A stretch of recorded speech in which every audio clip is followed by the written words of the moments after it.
तो हेलो बच्चों, कैसे हो आप लोग। तो आज कुछ नया करते हैं। नया करने का मतलब क्या है, आज हमने ऐसा क्यों बोला, क्योंकि आज हम बात करने वाले हैं 10th क्लास का। किसका बात करने वाले हैं? 10th क्लास का, ठीक है। और सब्जेक्ट आज हमारा क्या रहेगा? Political science. क्या रहेगा बाबू? Political science. क्योंकि अभी क्या होने वाला है आप लोग का 10th का एग्जाम, ठीक है। 10th का एग्जाम होने वाला है, ठीक है। तो मैं सोचा आप लोग को क्या करा दूं, कुछ और सब्जेक्टिव क्वेश्चन जो वीवीआई हो एग्जाम के पॉइंट ऑफ व्यू से, ठीक है। तो आज वही बात हम करेंगे जो आपके एग्जाम में क्या रहेगा, एक महत्वपूर्ण रोल अदा करेगा।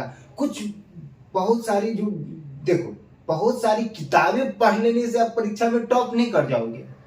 टॉप आप तब करोगे जब आपका माइंड सेट होना चाहिए कि नहीं, ये क्वेश्चन जो है वो एग्जाम में आएगा, ठीक है। तो उसी प्रकार से हमने कुछ एनालिसिस किया है अपने तौर से कि ये हो सकता है कि ये क्वेश्चन में आए। और जब हम आपको ये क्वेश्चन करा दिए होंगे और जब एग्जाम में आया होगा तो कितना मजा आता होगा लिखने में। फील कीजिए इस चीज को कि कितना मजा आएगा लिखने में, ठीक है। तो वही आज हम बात करने वाले हैं। पहला हमारा भारतीय संविधान की प्रमुख विशेषताओं को बताएं। सर्वप्रथम हमारा देखो, सबसे पहले हमारे जो ये क्या है, भारत है, इसका एक अपना नियम और कानून है जिसको हम लोग क्या कहते हैं बाबू? संविधान कहते हैं। क्या कहते हैं? संविधान। यानी कि हमारे देश का जो बागडोर है ना, मतलब प्रशासनिक बागडोर जो है वो हमारे संविधान पे ही टिकी हुई है। अगर संविधान का लॉ, मतलब संविधान एक प्रकार से वो लॉ है, वो ग्रंथ है जिस ग्रंथ के आधार पे समस्त भारतीय लोगों का जो कर्तव्य और जो निष्ठा होता है वो इससे क्या हुआ है, जुड़ा हुआ है। अगर इससे हम लोग थोड़ा भी भटकेंगे तो भाई योगी का सरकार है, मोदी का सरकार है, अंजाम तो भली भांति पता होगा, ठीक है। तो आज हम बात करने वाले हैं भारतीय संविधान की प्रमुख विशेषताओं को बताएं। तो सर्वप्रथम भारतीय संविधान की प्रमुख विशेषताओं को बताइए, यानी कि हमारा जो संविधान है उसमें कौन सी विशेषताएं काफी रूप से प्रचलित है, क्योंकि उसके बगैर कुछ नहीं होने वाला है। जिस तरह से क्या होता है कि हर इंसान में कुछ अच्छाइयां भी होती है और कुछ बुराइयां भी होती है। तो आप पे डिपेंड करता है कि उसमें से आपको क्या लेना है, उस व्यक्ति से आपको क्या लेना है। अच्छाई लेना है तो अच्छाई ले लीजिए, बुराई लेना है तो बुराई ले लीजिए। वो तो आपके माइंड पे सेट करता है ना। नहीं तो गलत साबित करने वाले तो भगवान को गलत साबित कर देते हैं, है कि नहीं। जरूरत पूरा नहीं होने पर तो भगवान को भी गलत साबित कर देते हैं, है कि नहीं। तो ठीक उसी प्रकार से यहाँ संविधान की बुराइयां नहीं पूछा जा रहा है आपसे, क्या पूछा जा रहा है? अच्छाइयां पूछा जा रहा है, उनकी प्रमुख विशेषताएं पूछा जा रहा है, ठीक है। तो वही बात करता है, इसमें कहा रहा है कि इसकी प्रमुख विशेषता जो है वो निम्न रूप से दिया गया है, ठीक है। पहला जिसमें कहता है लोकतंत्र का निर्माण, यानी कि हमारे संविधान की प्रमुख विशेषताओं में क्या कहा गया है? पहला, लोकतंत्र का निर्माण। किसका? लोकतंत्र का निर्माण। तो सबसे पहले हमारे पास एक पॉइंट आता है, क्या आता है? लोकतंत्र। क्या आता है? लोकतंत्र। तो सबसे पहले ये समझ लेंगे तभी तो आगे बढ़ेंगे कि लोकतंत्र होता क्या है भाई। लोकतंत्र जहां पे जनता का वर्चस्व हो, जनता का किसी भी प्रकार की कामों में दखल अंदाजी नहीं किया जाता हो, चाहे वो शिक्षा में हो, चाहे वो धार्मिक में हो, चाहे वो राजनीतिक में हो। किसी भी परिस्थिति में जनता को उसकी स्वतंत्रता का हनन नहीं होना चाहिए। वही होता है लोकतांत्रिक। यानी कि हमारे देश में कैसी शासन व्यवस्था है बाबू? तो लोकतांत्रिक शासन व्यवस्था है, ठीक है। तो कहता है लोकतंत्र का निर्माण, कहता है कि इसमें जनता का समर्थन से ही सत्ता प्राप्त होता है। मतलब जिसकी वोट अधिक उसकी सरकार, यानी कि अब जिसकी वोट अधिक, तो ये सरकार जो होता है उस सरकार का चुनाव कौन करता है? कहीं ना कहीं हम आप लोग ही तो उसे क्या करते हैं, अधिक वोट देके विजय बनाते हैं और वो सरकार का निर्माण करता है। यानी कि जनता पर क्या हो, जनता पर शासन करना, यानी कि जिसको हम लोग वोट कहते हैं। तो हम लोग वोट क्यों देते हैं? हम लोग चुनते हैं कि नहीं, ये व्यक्ति हमारे लिए क्या करेगा, कुछ अच्छा करेगा, इसलिए हम इसको वोट देंगे और अधिक मतों से जिताकर इसे क्या बनाएंगे, सरकार बनाएंगे।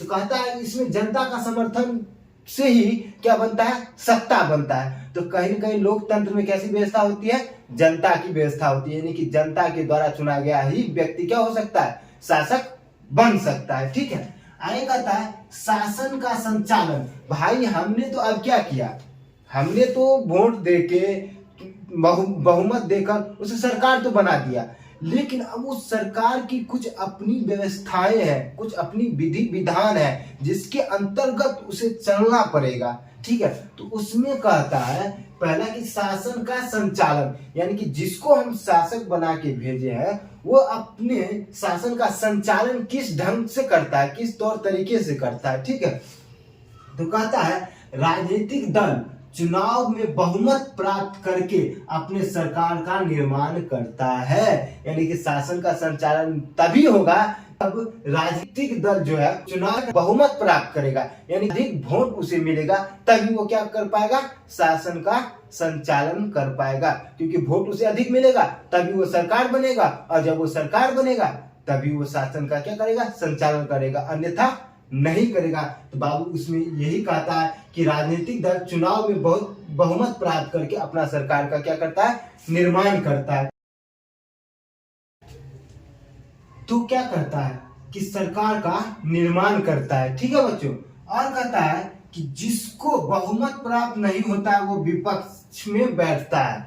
यानी कि देखो हमने ये क्या, हमने सबसे पहले क्या होता है कि हमने आपको बताया कि इसमें जनता का समर्थन प्राप्त होता है, और कहता है कि राजनीतिक दल चुनाव में बहुमत, यानी कि जिसकी बहुमत अधिक होती है वो सरकार बनाता है, और जिसकी बहुमत कम होती है वो क्या होता है, विपक्ष दल बनता है। यानी कि जिसकी बहुमत कम होता है वो विपक्ष में बैठता है, मतलब ये विपक्ष में बैठता है, और इसी को क्या कहा जाता है बाबू, विपक्षीय दल कहा जाता है। यानी कि जिसकी कम बहुमत होती है वह विपक्ष दल में बैठता है, और उसी को विपक्षीय दल भी कहा जाता है। जिसकी अधिक वोट मिलती है, जिसकी अधिक बहुमत होती है, वो सरकार का निर्माण करता है। ठीक है, अब बता बाबू कि ये जो सरकार बनाता है, ये दल वाले व्यक्ति सत्ता पक्ष शासन का संचालन करता है। यानी कि जो बहुमत प्राप्त करके सरकार बनाता है वो क्या करता है, सत्ता पक्ष का संचालन करता है, यानी कि जो शासन व्यवस्था का संचालन करता है। यानी कि जिसकी बहुमत अधिक होती है वो सरकार बनाता है, और जो सरकार बनाया वो क्या करता है, सत्ता का शासन व्यवस्था का संचालन करता है। और जो व्यक्ति विपक्ष में बैठता है, यानी कि जिसकी बहुमत कम होती है, अर्थात विपक्षीय दल, वो क्या करता है, इस सरकार के खिलाफ क्या करता है, उनकी अनेक बुराइयों, उनकी गलतियों पर क्या करता है, ध्यान रखता है, ताकि वो किसी भी प्रकार की गलती नहीं करे। यह काम किसका होता है बाबू, विपक्षीय दल का होता है। ठीक है, आगे कहता है गैर राजनीतिक कार्य। क्या कहता है, गैर राजनीतिक कार्य, यानी कि हमारे भारतीय संविधान में एक प्रमुख जो क्या कहता है विशेषता, वो गैर राजनीतिक कार्य भी है। जैसे कहता है कि राजनीतिक दल न केवल राजनीतिक कार्य करता है, वे गैर राजनीतिक कार्य भी करता है। तब यहाँ पे एक पॉइंट आया, गैर राजनीतिक कार्य। भाई राजनीतिक कार्य तो हम समझ गए, लेकिन गैर राजनीतिक कार्य क्या होता है, तो इसमें कहता है गैर राजनीतिक दल में कि इसमें राजनीतिक दल न केवल राजनीतिक कार्य करता है बल्कि गैर राजनीतिक कार्य भी करता है। एग्जाम्पल में बाढ़, सुखाड़, भूकंप आदि के दौरान राहत कार्य, यानी कि बाढ़, सुखाड़, भूकंप आदि के दौरान राहत कार्य ये गैर सरकारी के राजनीति के अंतर्गत आता है। और इसमें होता क्या है, जैसे कि हमने सुना होगा कि कभी कभी बाढ़ आ जाता है और किसानों की सारी फसलें क्या हो जाती है, तबाह हो जाती है। तो उस स्थिति में सरकार गैर राजनीतिक के तहत किसानों को क्या देता है, उसका मुआवजा देता है। ठीक है, भूकंप के कारण किसी का घर ध्वस्त हो जाता है तो सरकार उसको मुआवजा देता है घर बनाने के लिए। तो ये कुछ गैर राजनीतिक कार्य करते हैं। ठीक है बाबू, आगे कहता है दलीय कार्य, यानी कि हमारे भारतीय संविधान की एक प्रमुख विशेषता में से एक ये भी है राजनीतिक कार्य। कहता है कि प्रत्येक राजनीतिक दल कुछ दल संबंधित कार्य भी करते हैं।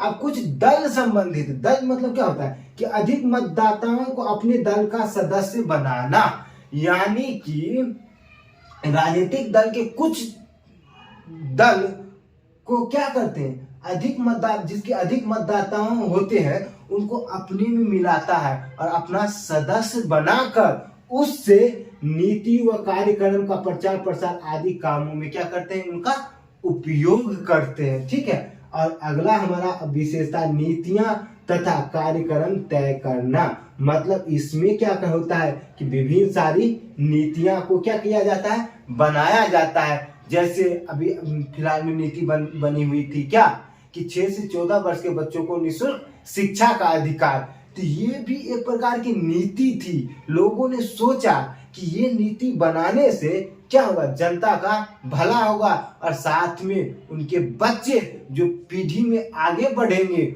उनकी क्या होती है, कौशल विकास होता है। ठीक है, इसीलिए 6 से 14 वर्ष के बच्चों को निःशुल्क शिक्षा का अधिकार दिया। तो ये नीति हो गया, और उन पे जो कार्य किया जाता है, कार्य मतलब क्या कि उसमें ये देखा जाता है कि हमने जो नीति बनाया है वो क्या जनता के लिए लाभपूर्ण रहेगा या नहीं रहेगा। तो इन सारी बातों को ध्यान में रखते हुए नीति और कार्यक्रम तय करता है। तो ये हमारी कुछ प्रमुख विशेषताएं थी बच्चों। तो आप चाहे तो इसका स्क्रीनशॉट भी ले सकते हैं। और हाँ बच्चों, बहुत मुश्किल से बनाता हूँ आप लोग के लिए वीडियो। ठीक है, तो आप लोग लाइक, कमेंट और शेयर करना ना भूलें। ठीक है, तो आप इसका स्क्रीनशॉट ले लीजिए।